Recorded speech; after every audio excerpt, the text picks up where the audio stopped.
With the opioid epidemic hitting the Gem State hard, local officials are seeing more and more deadly overdoses. A bill proposed inside the State House aims to increase the number of life-saving 911 calls before it's too late.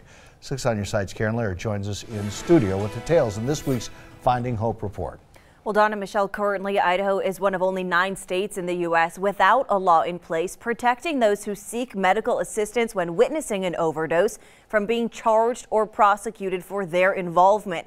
That's something Idaho lawmakers may change this session. So we know that it'll save lives. That's the goal behind the so-called Good Samaritan bill quickly making its way through the Idaho State House.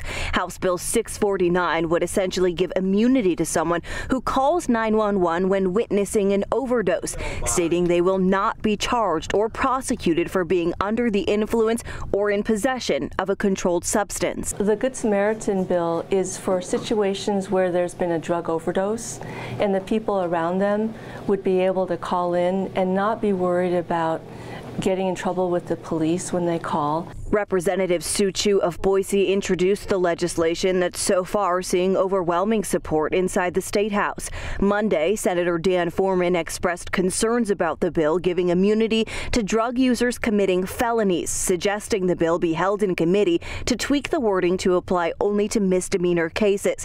But all others on the committee voted to move the legislation forward as is. Lawmakers seemingly realizing similar laws are already saving lives in other states. There are many people that are affected by this disease called addiction, and they have so much to give. And for their lives to be snuffed out for this or any other kind of situation, if it's avoidable, let's do it. Because I want the person that can save another person's life to have their life. One life lost because of people being scared about going to jail is one life too many. The bill also protects individuals who seek medical help when experiencing an overdose themselves, hoping more people will call 911 if they start showing signs of an overdose. Why would we be punishing somebody with legal implications when they need medical help? So last week, the bill passed the House on a 67-1 vote, received that full hearing in the Senate Health and Welfare Committee this afternoon.